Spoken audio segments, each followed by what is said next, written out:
Umukama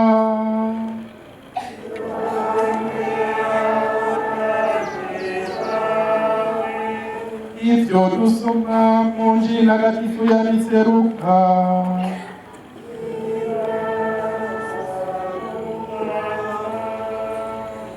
Uko umwaka utashe, abavyeyi ba Yesu bahora baja i Yerusalemu ku minsi mikuru ya Pasika.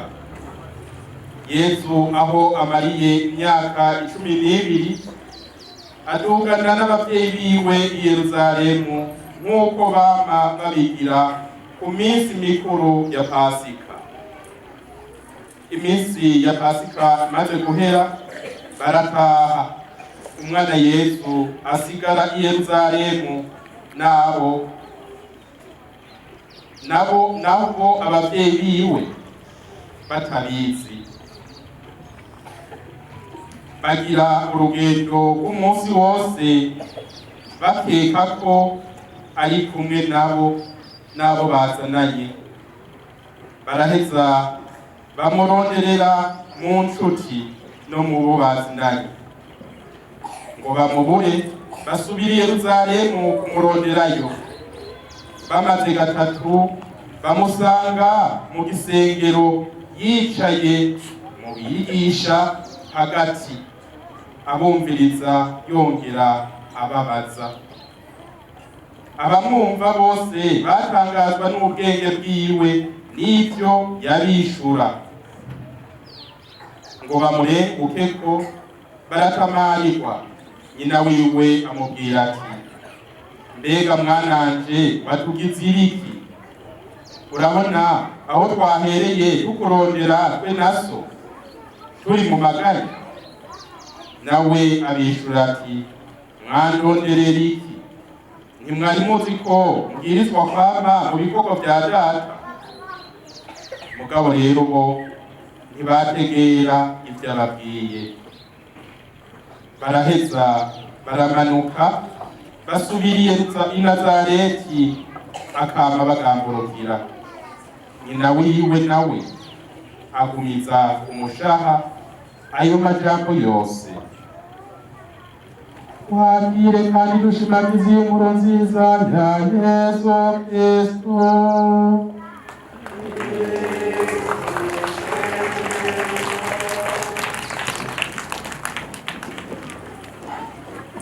Kuko igihe twaza kwandikisha abana bacu hano kuri iri shuri, hari ico twari tubifuriza. Mu ntango y'umwaka twifuza yuko boza kuri ino shuri kugira baronke ubumenyi. Mwarabasabye ikibanza bararonka. No kubona uyu munsi mwaje mubaterekeje nuko muhimbawe, nuko barerewe kuri ino shuri. Si henshi biba, mugabo birinze biba bifise ico bisigura. Kubona turiko turasozera uno mwaka w'ishuri tugahereza inkuka y'imisa, ni inkuka y'imisa yo gukenguruka iyo Mana yaduhaye aba bavyeyi, yaduhaye aba barezi, yaduhaye bino bibondo, kugira ngo natwe duheze dukenguruke ivyiza tubabona ko umwe wese muri twebwe biciye kuri iyo Mana idukunda, kuri iyo Mana iduha ibidukwiye twese. Kuri uyu munsi rero tworaba tugumye twese umutima wo gukenguruka. Bavyeyi, mukengurukire abarezi, uko umwanya bamarana n'abo bana banyu aha kuri ino shuri, barafise ico baba bariko barabafasha, mwebwe mutorongera umwanya. Kandi uravye bahamara amasaha menshi, nibakengurukire. Mugabo rero ntitwibagire yuko mwebwe mw'abavyeyi mushobora no guca intege abarezi, mu kubona yuko umwana wawe bamutoye akanenge kandi akakakongorera, mugabo mu mutima wawe udashaka kumva ikitagenda ku mwana wawe, maze ukaniyogera n'uwo murezi. bigushikiye bikaba bimeze bityo, wibuke yuko mukaba muri kumurafashanya kurera. Eka namwe bibondo, kugira ngo mwerekane yuko kuri rino shuri hari ikintu c'akamaro mwahakuye, kugira ngo mwerekane yuko mwarezwe mukaronka indero runtu, ndabasavye muze mubigaragaze muri iyi minsi muzomara mu karuhuko. Abavyeyi babatumye nimubanguke, abavyeyi bababwiye ikintu mureka kugira nimureke kukigira, kuko baba bariko barabakebura. Namwe mbona umengo mwatanguye kurambirwa, nimukurikire. None je mwari munsi ico gituma nasi no kubibwira, kugira nimwaguma mwumviriza ivyo muriko ndababwira, iry'Imana ibashikiriza irikabakora ku mutima, munyuma nze kubabwira uwundi. Siko none rero ko mushaka kuza kumenya uwundi n'ingene nitwa, kugira nitwahurira aho mu gisagara muzondamutse nanje ndabaramutse, nimubanze mwumve ivyo ariko ndavuga. Siko murabona yuko kuri rino shuri mwaronse ingabirano nyinshi kandi muzironka mukiri bato. Mwabonye uwaje gusoma igisomo, mwumvise adidinga, yasomye neza kandi ararusha n'abakuze benshi. Ijambo ry'Imana riratera ubwoba, hariyo abakuze niyo basaba ati ngo urisoma kugira ati n'iry'Imana ntibikunda, umengo ndagwaye amaso kandi nkanura neza. Mugabo rero dukengurukira uwo mwana, uwo mukobwa asoma neza, kandi no mu kiruhuko bigushikiye uzoze urasoma uronse, ubonye bikunda bakagukariza bakabigukunde, wimenyereze gusoma ijambo ry'Imana hakiri kare.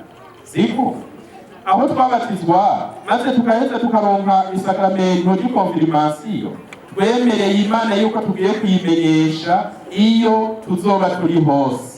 Uyu yadufashije gusoma rino jambo ry'Imana, yatanguye gushira ibikorwa vyiwe mu ngiro. Kujya kwa Yesu yabaza abavyeyi bati mwari muzi yuko ntegerezwa gukora ibikorwa vya data, yatanguye kubirangura kandi twamushimiye. N'abandanye eheraba inoko hari, mwumve ngene basohora amatwi neza, mwumve ngene baririmba indirimbo z'Imana. Muri hiyo zamurumviriza neza, uwo babwira ururirimbo rw'umuntu atari rwa rundi rw'Imana, ndazi ngo ruririmbira rimwe. Siko ruririmba ubu rero naho turi kuri rino shuri twige n'indirimbo z'Imana. Mugabo rero wibuke yuko turiko turarinahaza n'umushaha utaryohewe wa Bikira Mariya. Bikira Mariya turiko turamwitegereza, turabona yuko ari umwigeme mwiza, ata kintu na kimwe mbere twokwibaza ngo carigeze kimugora. Tukabona nyene yuko muri burya butekereje bwiwe akanya kiwe atakanya yigeze atesha ubusa, yagumye ari mu gacerere ariko arasenga. Mugabo rero ibimugora ntivyigeze bigora, gusa twomwigana mu bimugora vyose. Ntiyigeze atukwemera, ntawe yigeze yidogera, ntawe yigeze atuka. Natwe rero mu bitugora twomwigana tukamushaka, tuba turiko turahoza umushaha wiwe utatyoye.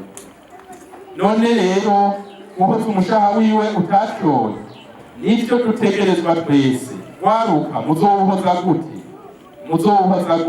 Igihe umuvyeyi wanyu muzomwibutsa muti mbega tuzoja mu misa ariko turi mu karuhuko dufise akanya, muzoba muriko muravuga tuje guhoza umushaha wa Bikira Mariya utatyoye, tuje gusenga. Murabizi kugira tumuhoze yama yaje mu mabonekerwa yose adusaba ibitari bike, adusaba guhinduka, adusaba gusenga, adusaba yuko akanya tukaroze twovugisha kure, bidukundiye naho tugaheza tukavuga rozari. Muvyo adusaba aranatwinginga ati nimwibuke mugaragaza urukundo rwabo mwabanye hano kw'isi mutakiri kumwe, musabire imitima iri mw'ipurgatori. Igihe cyose turiko turarangura ivyo Bikira Mariya adusaba, tuba turiko turahoza umushaha wiwe utatyoye. Muravyumva? Kugira ngo sindabarambire, nagira ndababwire rero ko nabo ubonye mwanyumviriye. Je nanje burya naho mutari bwambone, umufurera wo mu muryango wa bene Yozefu, mugabo rero simbino baba hafi y'ikaburimbi mu gisagara siko mwavyumvise aho mba muri Horohero ya kabiri urabona ni mu gisagara ikaburimbi rirahashika igihe aho muzoba mwaje mukambona ntimuzoreke kundamutsa muce mumbwira ati we twarakubonye mu Gasenyi kuri rya shuri ryacu ryitiriwe Yozefu Mweranda mugabo rero namwe mwibuke mwame mwambaza uwo mweranda Yozefu atwama hafi Yozefu yareze umwana Yesu mumusabe namwe abarere mugire indero runtu indero rukristu maze n'abababona babone yuko mwarerewe